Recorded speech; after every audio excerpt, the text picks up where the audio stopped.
They didn't argue. They didn't complain. They didn't say a word. And that's how I knew something had ended, long before I noticed it was slipping away. I'm 73 now. My hands shake when I button my shirt. My knees ache before the rain comes.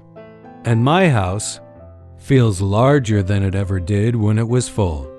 But there was a time when this place was loud. Not joyful loud, just alive.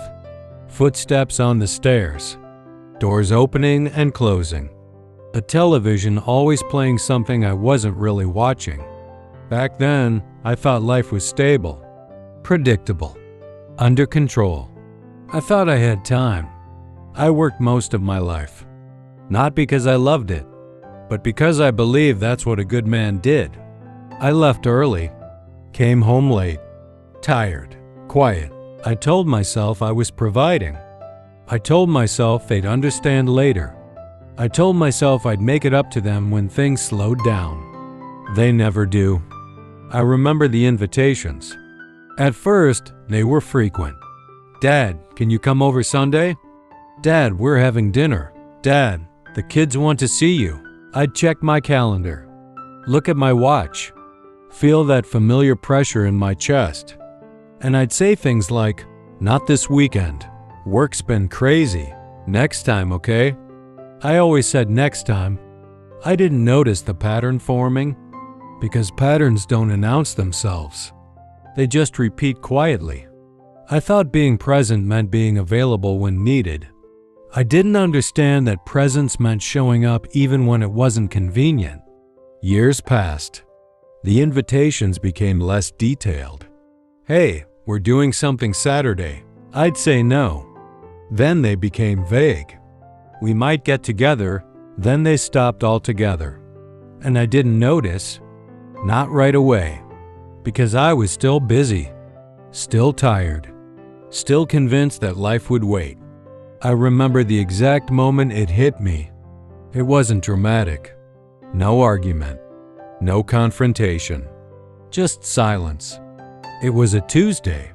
I was sitting at my kitchen table, eating toast, listening to the refrigerator hum. I realized I hadn't seen my daughter in months. Not because we fought, not because we drifted, but because I never made myself available when she asked.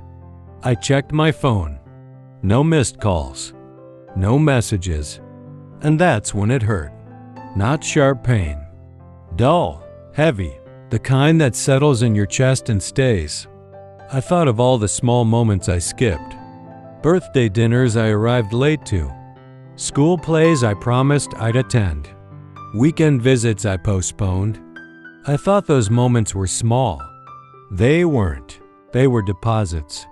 And I kept withdrawing, without ever putting anything back. I told myself my kids were independent now. The truth was simpler. They stopped asking because I kept saying no. And people don't beg forever. I remember seeing photos online. Grandkids at the park. Family dinners. Vacations. I wasn't in them. Not because I was unwelcome, but because I was no longer expected. That realization changes you. It makes you replay conversations differently. Not this time, over and over again. I thought love was understood. I thought showing up occasionally was enough. I didn't know that absence speaks louder than intention. There's a moment in every parent's life when roles quietly shift. When you're no longer the center, when you're no longer essential. That moment came for me while I was busy checking my watch. And I missed it. I didn't lose my children in one big mistake. I lost them in hundreds of small decisions that felt harmless at the time. That's the dangerous part. The things that ruin us rarely feel important when they happen. They feel practical, reasonable, temporary, until they aren't. If you're listening to this and you still receive invitations, you are richer than you think. Because one day, they won't stop inviting you out of anger. They'll stop inviting you out of acceptance. Acceptance that you're busy. Acceptance that you're unavailable. Acceptance that you've chosen something else. And that acceptance is permanent. I learned too late that time doesn't announce its last chance.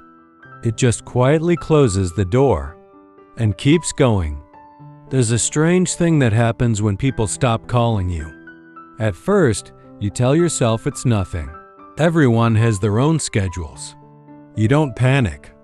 You don't even feel lonely right away. You feel relieved. Relieved that you don't have to decide. Relieved that you don't have to say no. Relieved that your time finally feels like it belongs to you again. But relief doesn't last.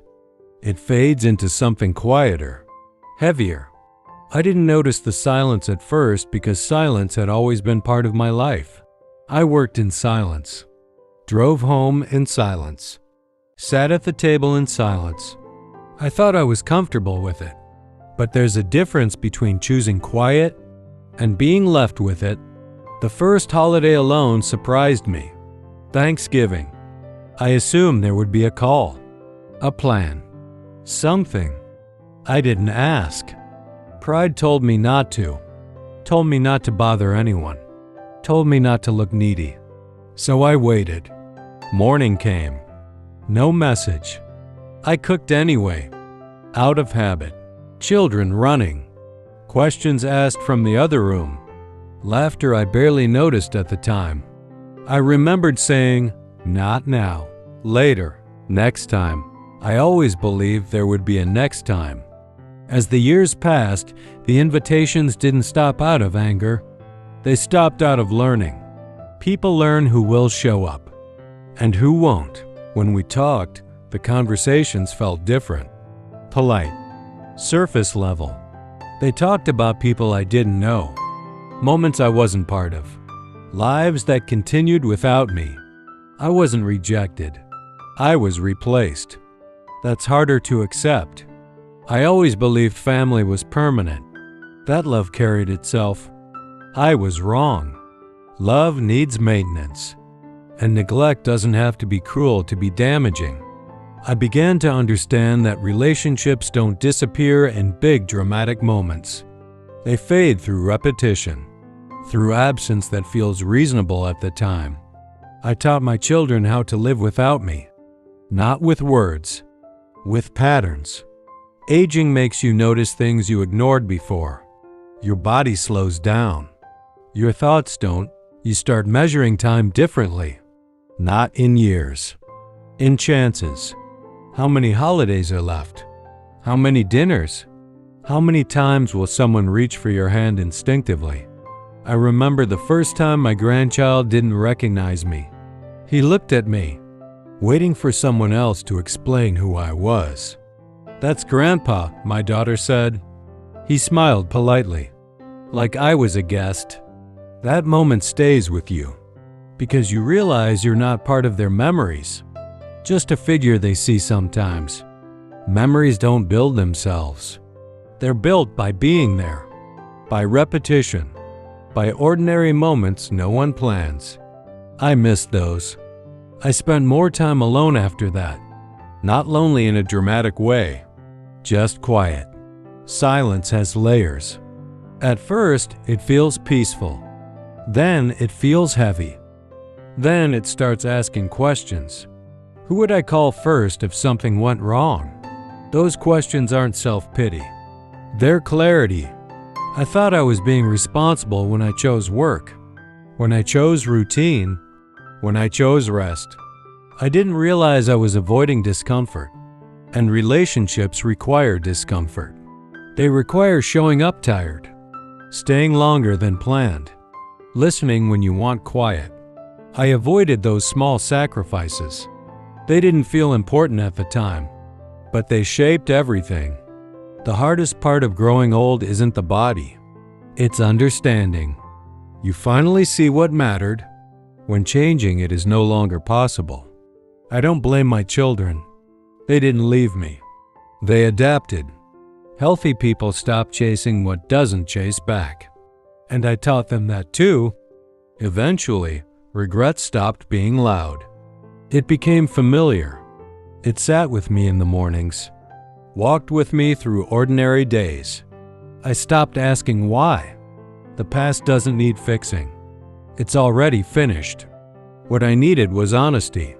I chose convenience too often, not intentionally, just repeatedly.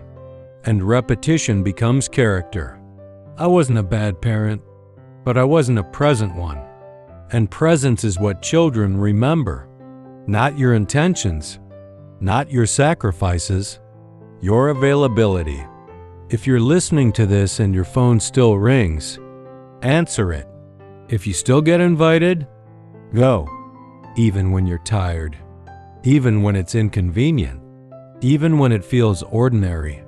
Those moments become everything later. I waited for the right time to slow down. It never came. Life doesn't give permission to prioritize people. You have to take it. Love unexpressed becomes invisible. And invisible love feels a lot like indifference. I don't say that to shame you. I say it because I lived it. I watched closeness turn into politeness. Warmth turn into respect. Respect is not enough. Only connection stays. If they don't call anymore, call them. Pride is expensive. It costs more than you think. I thought I was giving space. I was really giving absence. And absence becomes permanent when people stop hoping you'll change. Now my days are quieter. I sit with memories. They keep me company. But memories don't miss you. People do. And when people stop missing you, something has already ended. I thought I was building a future. I didn't realize I was missing the present. They didn't stop loving me. They just stopped waiting.